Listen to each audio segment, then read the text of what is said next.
Hey, what is up, my sexy viewers? It is Size Matters, and today I'm going to be going over the items that you do not want in your inventory, the ones that are either going to be impossible to sell or just extremely hard to find a buyer for. And straight off the bat, I want to talk about pro kill streaks. First of all, we'll start off with the strange pro kill streaks and kill streak items. These are generally a little bit easier to sell than the unique pro kill streaks and kill streaks, but at the same time, they're extremely hard to find a buyer for. People that are buying these are generally buying them for the effect that is on it, like an unusual, but it's a lot fewer people that are looking for these. And a lot of the items end up either being put on the Steam market for weeks and weeks and not being able to find a buyer. You go to servers and it's just like no one wants it. So I would say if you get an offer that is either a pro kill streak or a kill streak, I would just completely avoid it. Even if the item is like a key or more over what you're trying to sell an item for, it's still not worth it. Especially the unique items. The unique items are even more hard.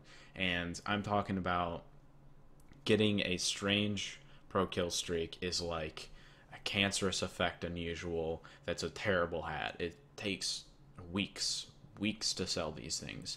Depending on what the item is. I mean, there are professional killstreak items that are fairly easy to sell, like really popular weapons like a scatter gun. A strange scatter gun that's pro killstreak is, I would say, a little bit easier to sell than the rest. But even then, it, like I said before, it's like having a cancerous effect on a cancerous hat. It just sucks to sell, and you'll probably not get rid of it anytime soon. So I would say definitely do not get those.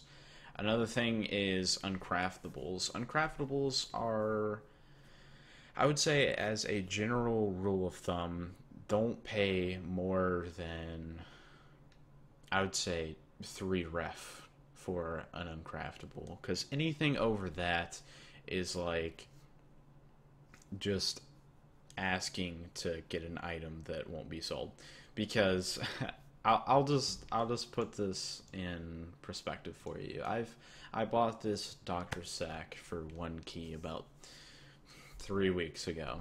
It's on Backpack.tf, and what people are asking for is 2 keys.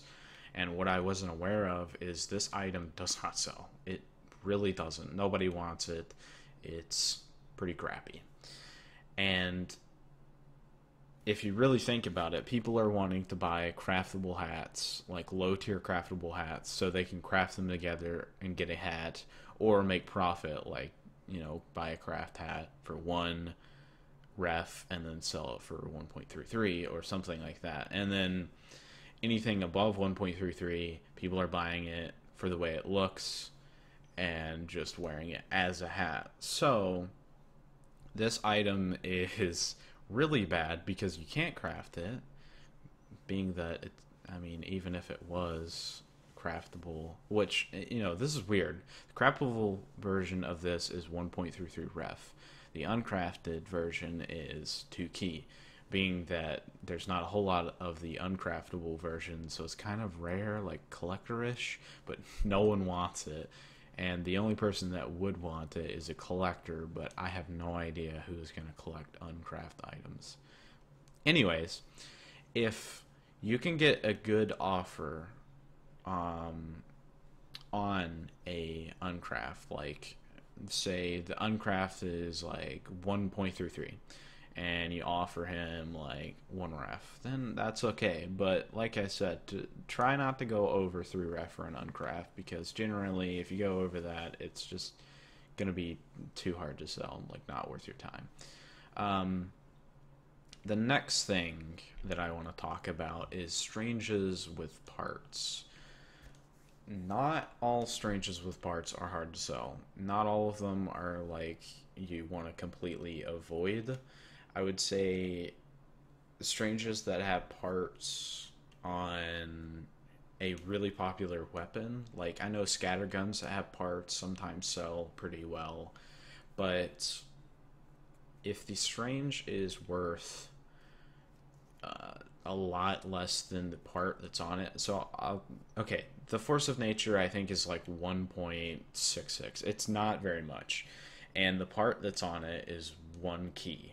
So if there's a huge leap between the price of the part and the strange, then there's a big chance that no one's going to buy it for the part because the part is so much more expensive. It makes that weapon that was really cheap into a weapon that was just crazy expensive, so nobody wants it. I would say don't buy it if it's like that. So if it's like if it's a low value strange with a high value part on it, it's going to be extremely hard to sell, so it's not worth your time. But if you can get a strange item with parts that they're just asking the price of the strange, it's not going to cause any harm if you buy it to see if you can get the price of the parts off of it. You can try it out and then maybe just sell it for the regular price that you bought it. I mean, that's all right. It may be a waste of time, but that's not a complete loss. The only other thing I would say is there's a lot of stranges that people don't use, and that comes off of what people use when they're actually playing TF, because you got to think the people that are buying miscs, hats, stranges, things like that, these are the people that are actually playing the game, or just collecting items like that. So they're not going to buy an item that is never used in the game. So if you see a strange, it's kind of selling cheap, but the item, nobody uses it, then I would say just ignore it. You want to buy items that are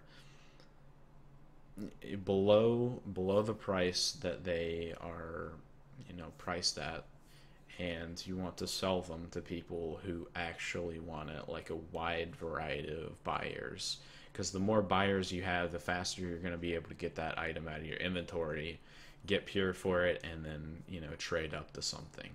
So just keep that in mind while trading. You definitely want to get items that are in high demand for cheap if you can. And that's basically the only thing I want to talk about. Other than that, I would say vintages and genuines are pretty hard to sell. It really depends on the item. Vintages, a lot of them are like 1 scrap and 2 scrap, so they're not worth your time. The only other vintage that I would know is like a vintage Lugermorph or like a vintage Bills. The Lugermorph is like 9 keys right now, and the Bills, which I have one, is like selling for 26 keys, which I mean, at that point, if you have enough to get one of those, you should probably know already. But generally speaking, a lot of the vintages are pretty hard to sell because they're more or less a collector's item. Same thing with genuines. It's a collector's item, and there's not a whole lot of collectors out there. You're probably going to have to either buy it super cheap and then sell it under price, and then hope somebody else is going to try and get it from you and then sell it, or you may be able to sell it to the collector. I mean, just saying, like, a lot of the items that are vintage and genuine, you can get just a unique version of it, and to a normal player it's like, this is the same thing, so why would I buy a vintage or genuine? So that's basically all I wanted to talk about in this video. Those are the items that you really either don't want, or you really want to be cautious about. I hope this video informed you and helped you out, and I will see you guys later.